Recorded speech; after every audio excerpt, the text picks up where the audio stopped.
Welcome, everyone. This is Katie Prezes, Director of Research and Operations here at Burtch Works. Today, two of our senior analytics recruiters, Sandy Marmitt and Meghan Shea, will share the results of the 2017 rendition of our Predictive Analytics Salary Study. A few quick logistics items before we dive in. First, only the presenters will be speaking, so your phones and microphones are muted. There will be a short Q&A at the end of the webinar, so I'll be collecting your questions via the chat function on the left side of your screen. Feel free to submit your questions for Sandy and Meghan throughout the talk. If you experience any technical issues, submit those through the chat box too, and I will do my best to help you. And finally, today's session is being recorded and will be available on our YouTube channel within a day or two. So if you missed part of it or would like to share it with a colleague, you are welcome to do that. First, a quick introduction of our speakers. Sandy Marmitt, Burtch Works partner and one of our executive recruiters, came to us from the world of human resources and has been recruiting in the quantitative marketing space for over 10 years. Sandy's areas of expertise span from direct marketing to online marketing and web analytics to analytics management and predictive analytics. Sandy's webinar partner in crime today, Meghan Shea, has over 10 years experience in executive recruiting and specializes in analytics within the financial services space, including lending, fraud, credit, and risk analytics. Both Sandy and Meghan have been actively involved in the analytics community, participating in groups like the American Statistical Association and Informs for years, and you may have also read some of their excellent insights on the Burtch Works blog. In the past several years, Burtch Works has been repeatedly mentioned in the popular press regarding analytics talent trends in publications such as the New York Times, the Wall Street Journal, Forbes, CNBC, Information Week, the Chicago Tribune, and Mashable. And now, over to you, Sandy and Meghan. Thanks, Katie. Hello, and thanks so much for joining us today. This is Meghan, and I'm excited to bring the band back together from last year with my colleagues Sandy and Katie. So we hope that this is a very helpful way to understand the highlights from this year's salary study. So since we've published our first Burtch Works Study report back in 2013, we have seen data-driven initiatives grow, and the need for analytics has gone from the back end in an organization to utilizing analytics to make more effective strategic decisions at the executive level.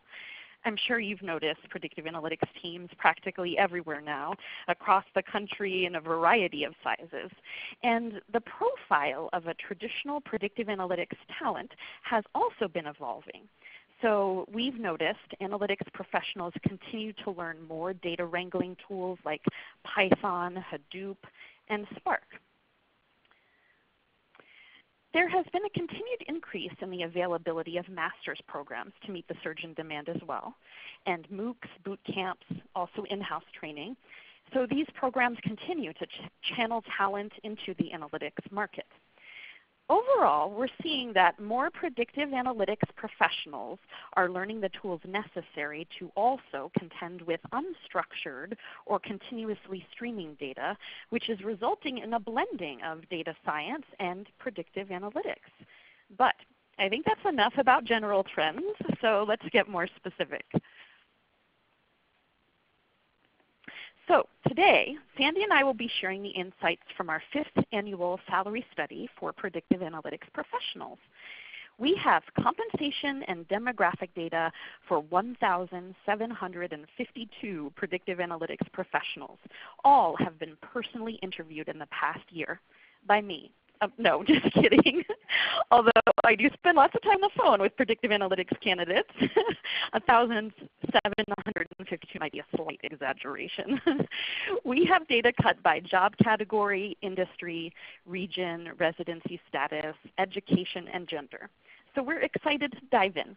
The formal part of our presentation will take probably about 30 minutes, and we should have plenty of time for questions at the end, so be sure to send them in.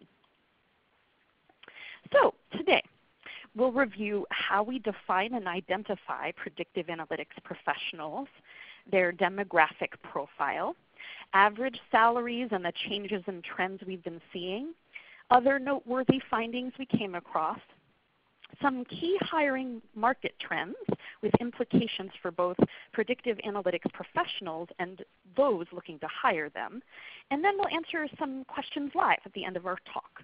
So Sandy is now going to jump in and help us understand how to define predictive analytics professionals. Thank you, Megan, and thank you, Katie, for all your help and guidance on this webinar, too. Hello, everyone. Thanks for being with us today. So let's identify a predictive analytics professional. Now, because analytics is everywhere these days, there are lots of different definitions out there.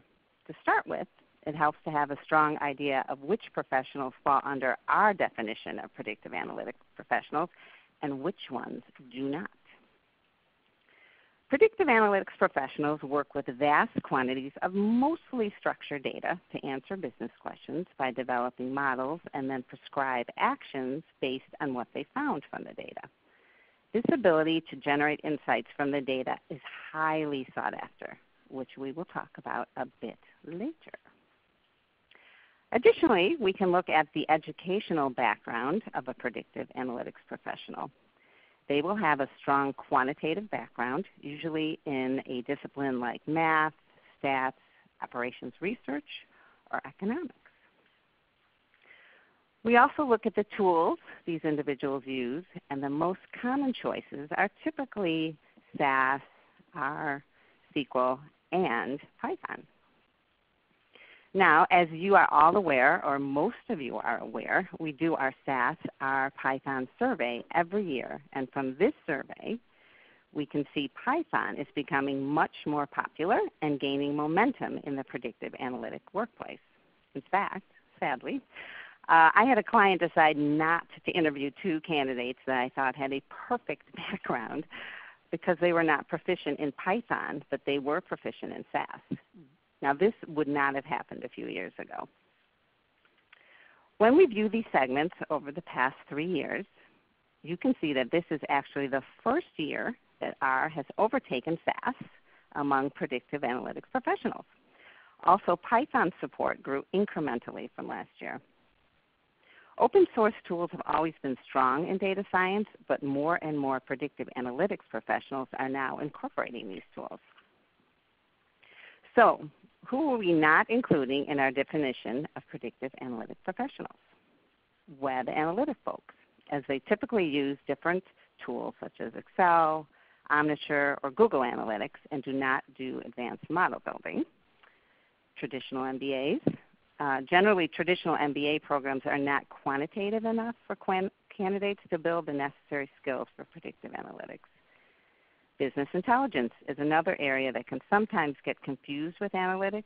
However, business intelligence is typically more IT and reporting focused and is always not focused on model development. And finally, we do not include survey and marketing researchers because we have a separate salary study which will be out later this year just for them. So the lines tend to blur when talking about predictive analytics versus data science. Both predictive analytic professionals and data scientists analyze data in order to glean insights and prescribe action for their organization, and they both have the quantitative skills to do this. Predictive analytic professionals, however, tend to work with more structured data, while data scientists work with more unstructured or streaming data, like social media data, sensor data, or long blocks of text.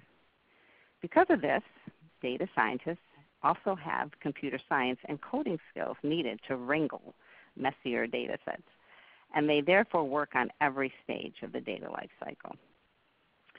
Now Megan will discuss the demographics of a predictive analytics professional.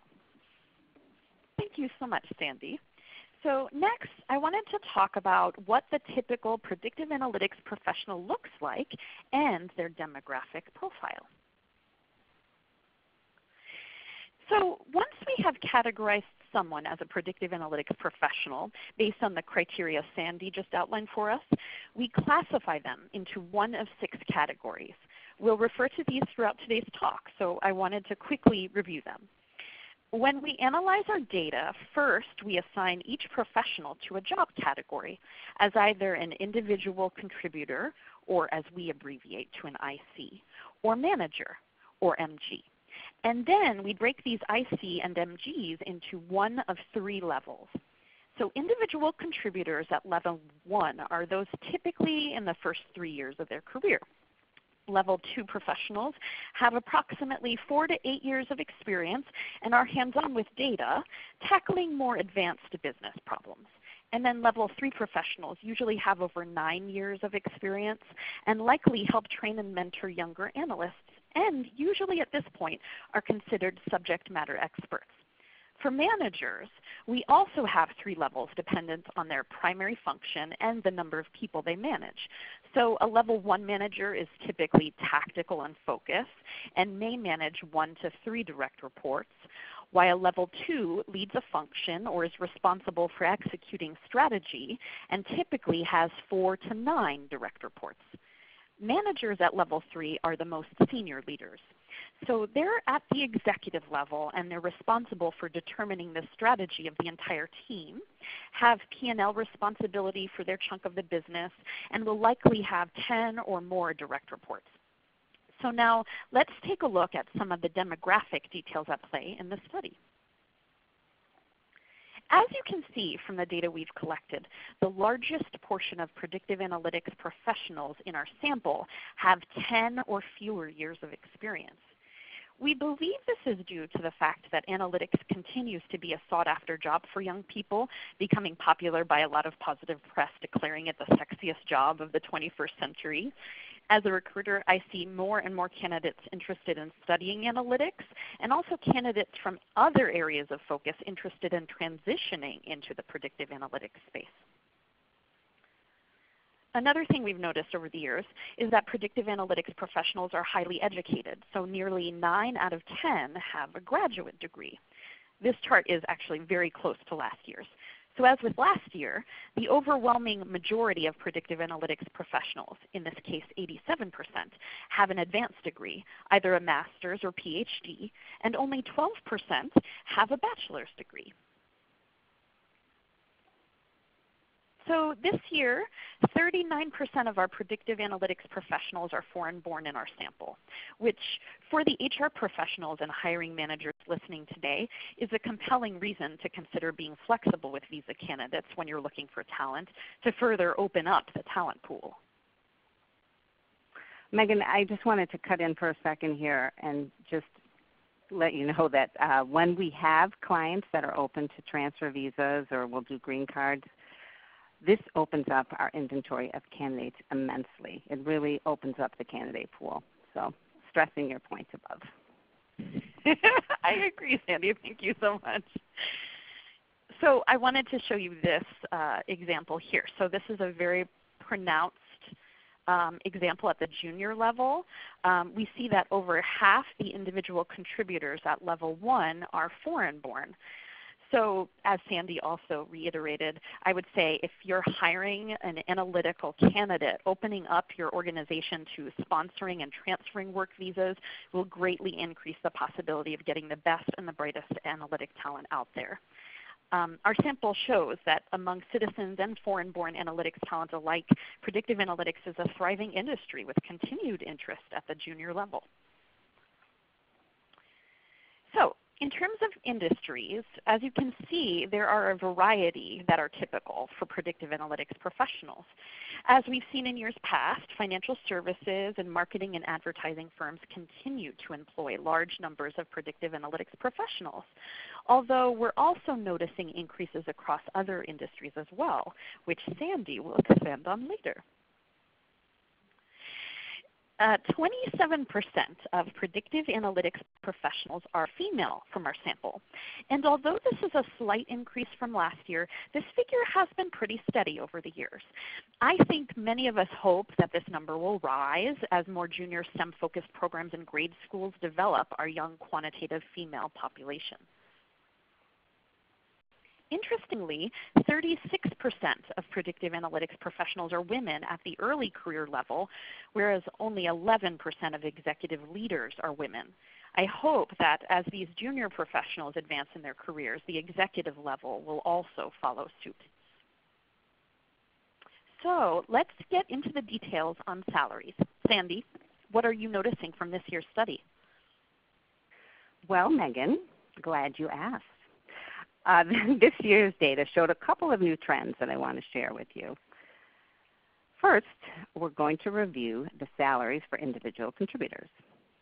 Now here you can see this year's median base salaries compared to last year. For individual contributors, salaries held steady at level 2 and increased at levels 1 and 3.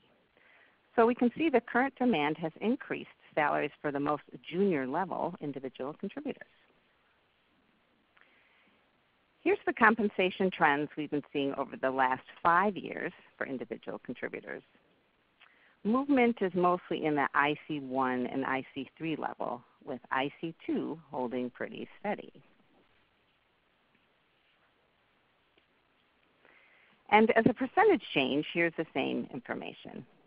You know, it's really interesting now that we've collected this data for a number of years that we're able to make these comparisons. So next is the managers. Again, here's the data for this year compared to last year.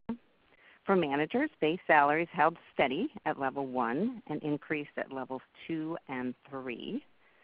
You can see the largest base salary increase we saw this year across all levels was seen among level 3 managers, which may be an indicator that the demand for executive level leaders within analytics is increasing. Now on the recruiting front, we've definitely noticed more demand for influential analytic leaders who can build and forge partnerships with other executive leaders. And we're going to talk about that in a bit. Now here's the compensation detail over the last year for managers.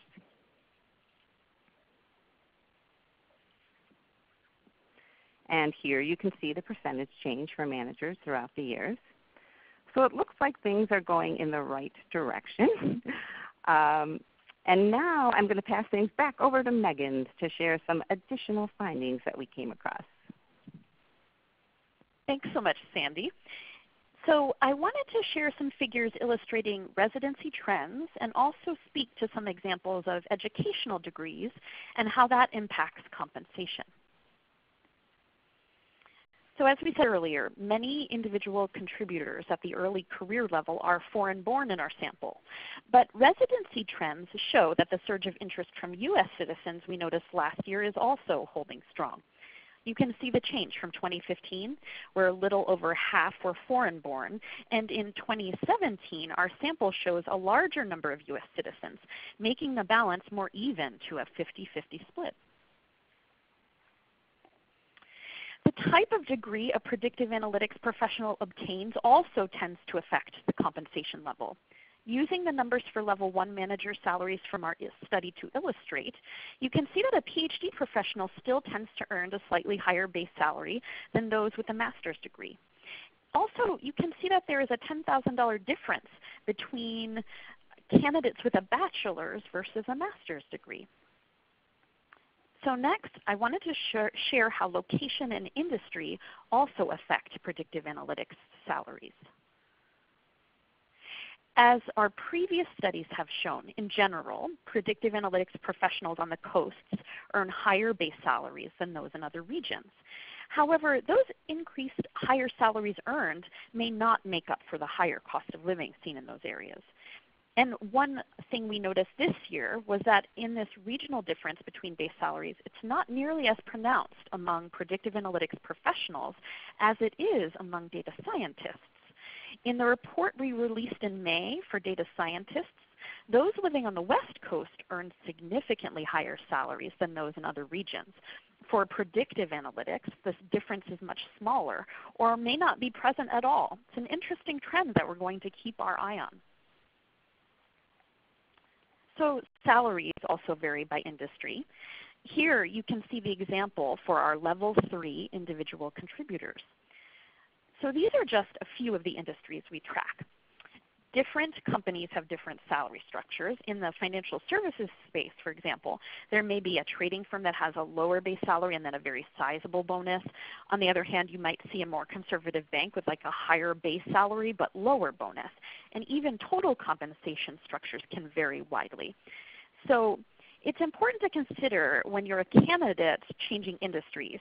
There are other factors to think about besides money, including career growth, the possibility of learning something new, the potential for solving a variety of business problems, and a possibility of working with cutting-edge technology. Earlier this year, we also conducted a one-off analysis for our blog on the salary increases predictive analytics professionals receive when changing jobs.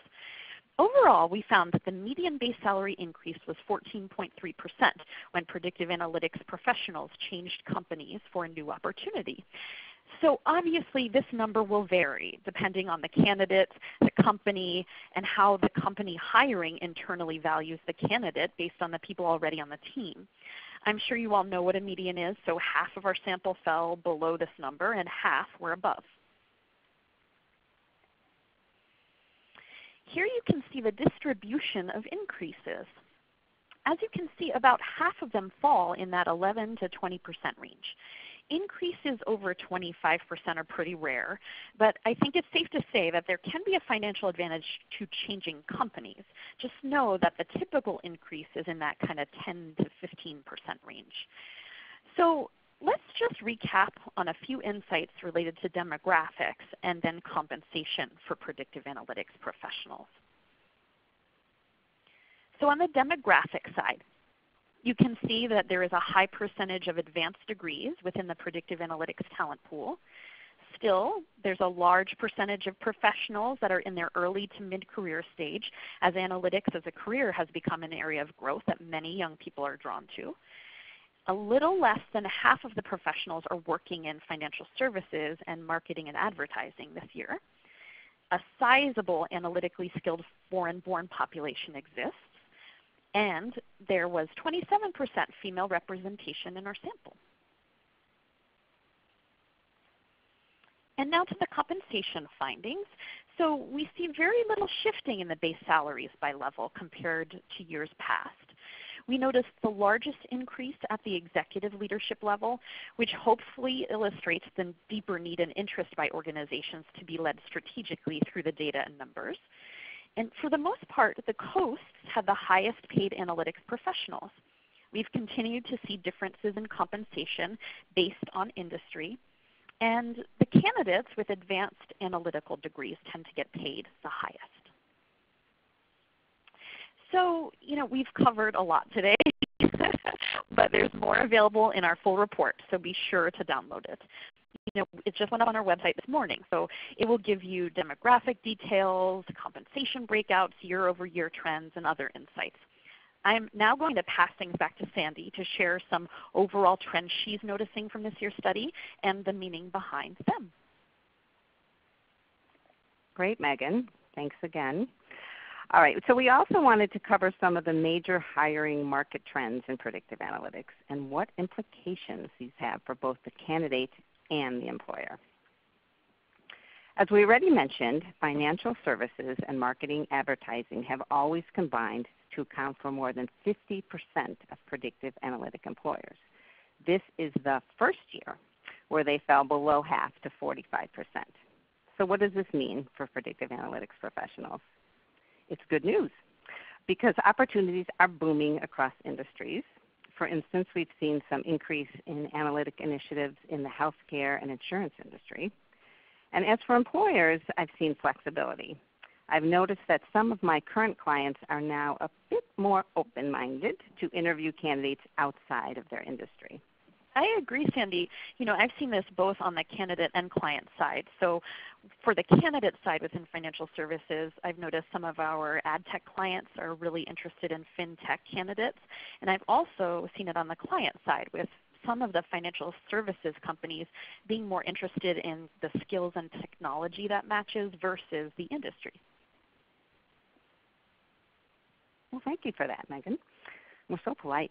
Okay, so as we pointed out both in our 2016 Predictive Analytics Study and our 2017 study for data science, the lines are blurring between data science and predictive analytics.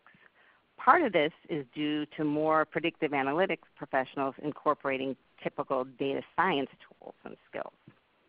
Now, as we showed earlier in the presentation, the results of this year's SAS, R, and Python survey of the statistical tool preference of over 1,100 predictive analytics professionals and data scientists showed that open source tools R and Python are now more common in the predictive analytics world, where SAS has been the mainstay for years prior. So that's big news.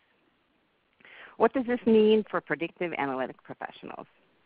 Basically, having a wide range of tools you are comfortable with increases your marketability. But keep in mind that tools will continue to evolve, so you need to continue to keep learning and keep up with the latest changes. For employers, as new tools emerge, companies should invest in their team's learning by providing training and other opportunities to learn. Candidates will often be attracted to job opportunities that are committed to training and teaching them new tool skills.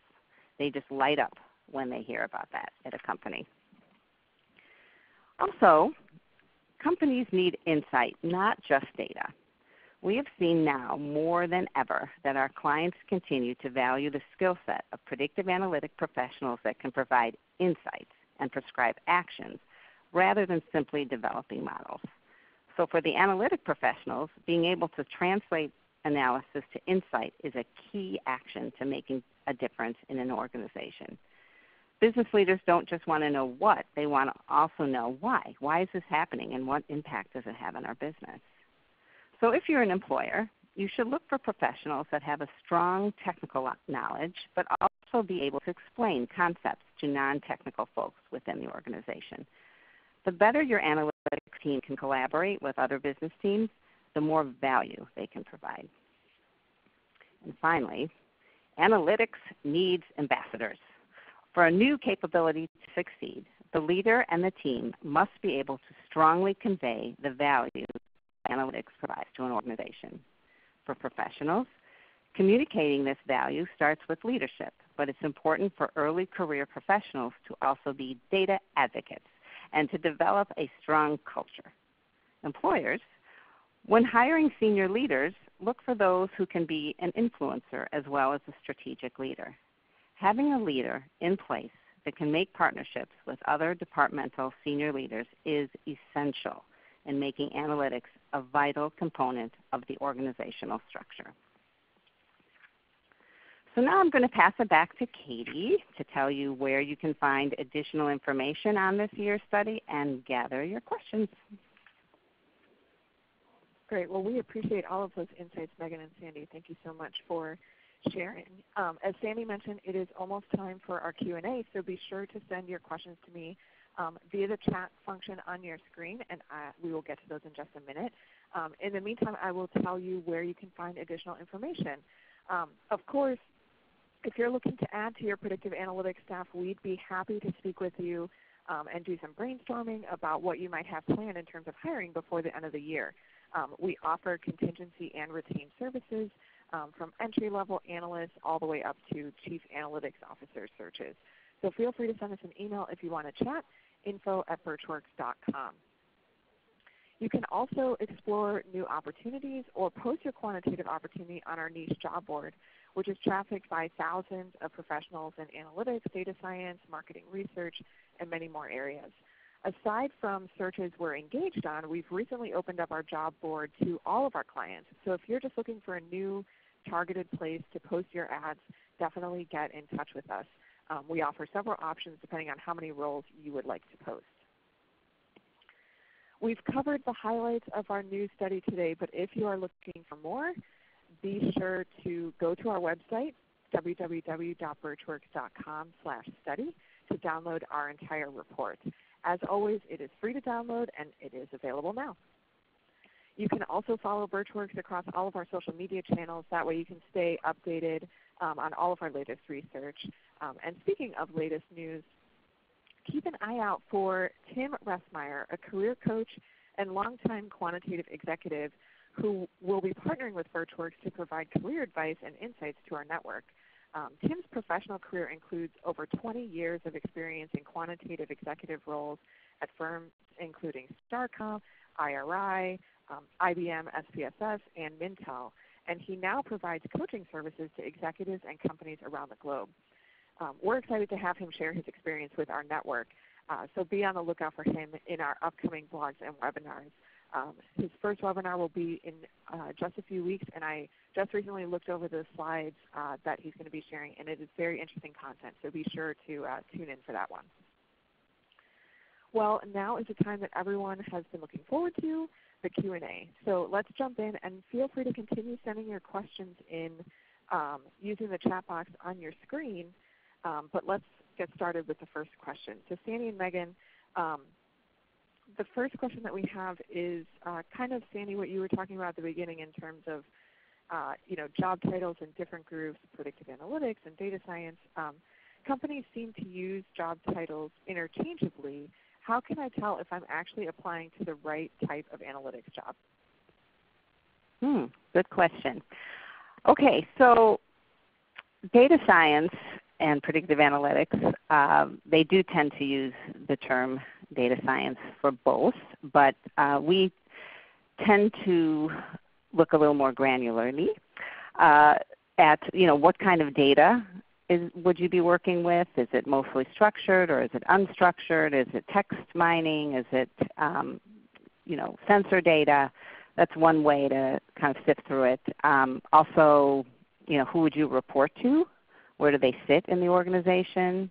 That's also telling in terms of, is it more of a marketing function, or are you coupled with, more of the IT or computer science? And then what tools are you using? Are you using mainly SAS and SQL, or are you getting into like Hadoop, Python, Pig, Spark? And then in terms of the data wrangling, before you get into the analysis, are you manipulating the data a little bit more before you do the analysis? So these are all questions that can lead you to see which area that you'll be going into. Hope this helps. I agree. Sandy, one of the things I was thinking, if this is a question more also about level within an organization, I think that is really hard to figure out because everyone has these different titles within different organizations. So I think what Sandy was mentioning about looking at sort of where the level is, like if you can do some research on LinkedIn and see who's at what titles. Also, usually in a job description it will describe, how many years of experience they're looking for, so sometimes that can also help you on the level side anyway. Perfect. Thank you both. Megan, we received a question that it kind of is more targeted towards you. With all of the changes in the financial services space over the past year, what are the top trends that you've noticed? Oh, okay. Yeah, good question. I would say I've noticed that there's this regulatory risk area that had been growing quite a lot.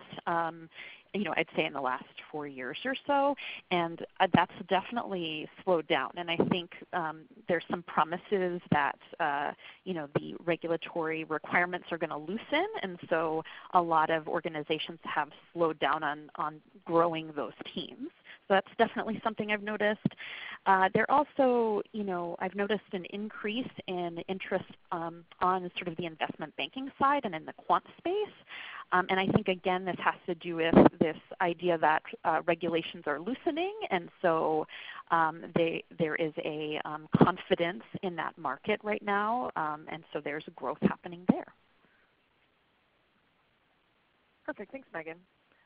We received a couple questions about kind of the visa issues, so H-1Bs, F-1s, OPTs, that I wanted to kind of run past you guys. So the first one was, are you seeing less opportunities that are open to an F-1 or an OPT? And have you seen companies that are committing to kind of following someone through the green card process at the time they receive an offer? Oh, that is such a good question. I feel like we are dealing with this almost every day. Yeah, so for the first piece in terms of the F1 and OPT, at least in my experience working here, there's been a hesitancy for clients to hire candidates with that visa, and it seems to be around the original H-1B sponsorship because of the way the process goes and how much time and effort is spent on sort of the lottery system and all of that. So I've seen that's been slowing down on our side for a number of years. I think it's certainly true this year especially, but in years past as well. And then in terms of offers and green card promise, I would say that that's also tricky. I would say that there are clients who have told us and have been fairly clear about timing of how much time they would need to decide to do that. But in my experience, clients have been a little bit hesitant to write that into an offer or make a commitment in writing related to that. Well, on the flip side of that, Megan, I don't know if you remember, we had a snit that we were working on that they really wanted to romance the candidate. And what they did was they told him that if he would join, they would sponsor his green card from the start, because a lot of companies want to wait 6 months to a year before they enter that long process. Right. So I think they used it as a bargaining chip. And I think, that's especially, a really good thing. And especially in this competitive market, you need to do whatever you can to get these candidates. So the green card can be used for that. And also, anytime, like I said before, clients say that they're open to the H-1B transfers, I mean, it's good news, and they're going to get a lot of candidates, or more so. They're going to get more candidates than prior. So, yeah, good question. Thank you. We received a number of questions about skills, technical skills that people should have and how they should pick those up. Someone asked, basically they're an entry-level candidate. They know SQL, SAS, and R. Do you think they should learn Python now in order to be more attractive? And are companies allowing for kind of some wiggle room there, like trusting that you'll be able to pick up those skills, or do you need to have them when you come to the table? Well, it's always good to keep learning. I think that's a sought-after talent in somebody that they want to stay relevant. I think it depends on the clients. There's some clients that want folks to come in and get up and running right away. Others, are willing to work with the candidates and groom them a little bit. So I think that's very situational in terms of, what they have to have when they walk in the door. But obviously, having the ability to learn quickly and pick up new tools is very essential in this market. I agree. I also think it's really good to have hands-on professional experience using those tools. I think that's really the most marketable. So if there is even a way, let's say in this instance, this person doesn't have Python in their day-to-day tool set. So even if there's a way to kind of do a side project or something where you're showing that you're learning it on your own and you're utilizing it in some capacity, I think that's really helpful too. Kind of related to that, we had another question asking, how important or effective do you guys think are coding tests during the interview process for an analytics position? I mean, that's a really good question. I think it's really hard for me to evaluate that on my side. I imagine that clients who have those kinds of tests are doing it on purpose because there's certain techniques and tools that are essential for their roles. For instance, one of the clients that I'm working with right now, they are, really deeply working in Python, and so they have this whole test that they do that is all in Python. And I think it's easy for someone to say, oh, I'm really good at that, but then when you're actually tested on it and evaluated, it is different. I guess it would be more a question for the client in terms of whether or not that they've seen that be an effective way once that person has started, if that's really evaluated what they needed. Right. I think that kind of goes along with the spirit of no surprises once the person walks in the door. I think knowing what they're capable of and seeing their skill set is important. However, I think the test cannot be too hard. I think that the clients need to just be careful that they're not expecting too much from the beginning. And you've got a couple things going on. I've had candidates take some of these exams and sometimes they couldn't see the screen well enough, or they were simply nervous and petrified, or it was a surprise. So there's a lot of different things that come into it.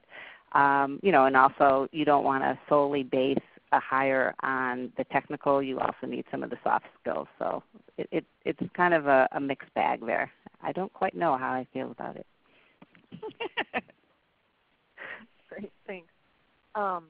Someone asked more kind of on the educational background side, do you think that advanced degrees like a master's or PhD is required for analytics professionals entering the market versus just having a bachelor's degree? Well, from what I've seen, most of our clients do require it. If you do present them with somebody that does not have that, it's more hoops to go over. I mean, there has to be a compelling story around that. But I would say clients are pretty strict about the advanced degree. I agree. I would say in financial services, sometimes I'll see in a job description from a client, if it's someone, let's say, with a bachelor's degree, then they also have to have a certain amount of professional years exactly in that space to sort of make up for the master's. So I do think, like everything else, it's situational, depends on the client, but almost always it is master's or PhD is kind of the requirement.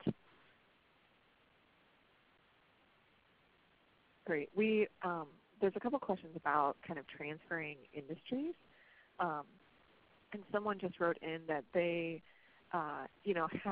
they're kind of concerned about the knowledge transfer or what the ramp-up time is for kind of a knowledge transfer when a candidate changes from one industry to another. For example, she has a hiring manager who only hires candidates who are within the industry.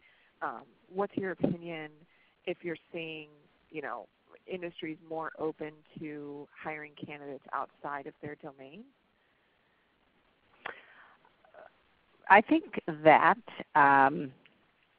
it's easier to teach a new employee or a candidate about the industry than the technical skills. So if the technical skills are truly important to you and you realize that this is a competitive market and you're not seeing the people that you like, that's the value, is the technical skills over the skills of knowing the industry. That's what I've seen. I do, though, see the other side too, which is, sometimes there is there's a need on the team that's so urgent, and it's a role that they really need someone to dive in and just really be able to handle it independently. So understanding, for instance, a certain kind of loan product, or I understand how that could be useful also. It's just so the pool becomes so much smaller, and the chances of finding that are just much more difficult. Great. Another question kind of on the hiring side of things. What types of additional perks are you guys seeing as part of total compensation packages? Any built-in profit sharing, bonuses? It's funny. I'm seeing more and more companies that are enticing employees through food.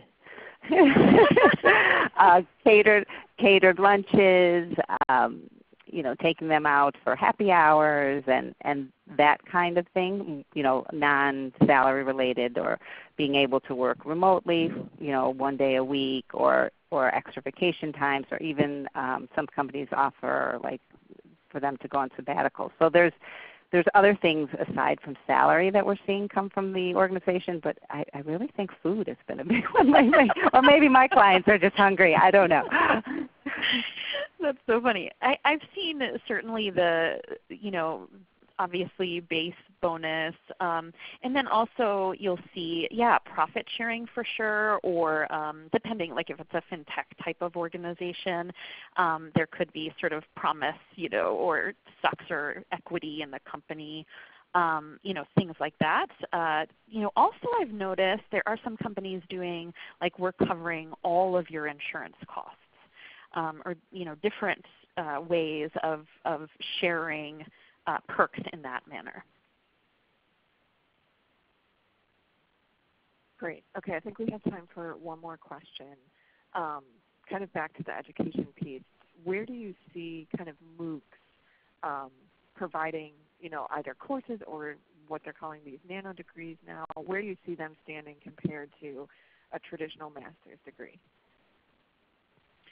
That is a great question. I would say, I think, again, it really depends. I think a lot of those degrees, as far as I see them being successful, if someone, let's say, is shifting or transitioning from one sort of industry or sort of, I guess, career to the analytics or data science space, I see that as a way of kind of moving into that other world. But often when that happens, you're then, let's say you're a more senior person in the work that you're doing now, and then you want to become a predictive analytics professional or data scientist, then it's moving you into like a very junior role within that world. So it's kind of a way, it's almost like a bit of a passport, but it's not necessarily like an equal lateral type of way of moving, if that makes sense. Yes, very true. I also think it indicates a hunger for learning. Obviously it's giving you more skills, but the fact that you still want to progress in your career, I think from that standpoint it's impressive to see that a candidate has that on their resume. So it's a positive all around. Definitely. Perfect. Well, thank you both for answering all of those questions. That's all the time that we have for today, but be sure to visit our website, www.burtchworks.com/study, to download our full report now. And if you want to connect with us further, our email address is shown on the slide here, info@burtchworks.com. We would love to hear from you. Thank you so much for joining us today, and have a good day.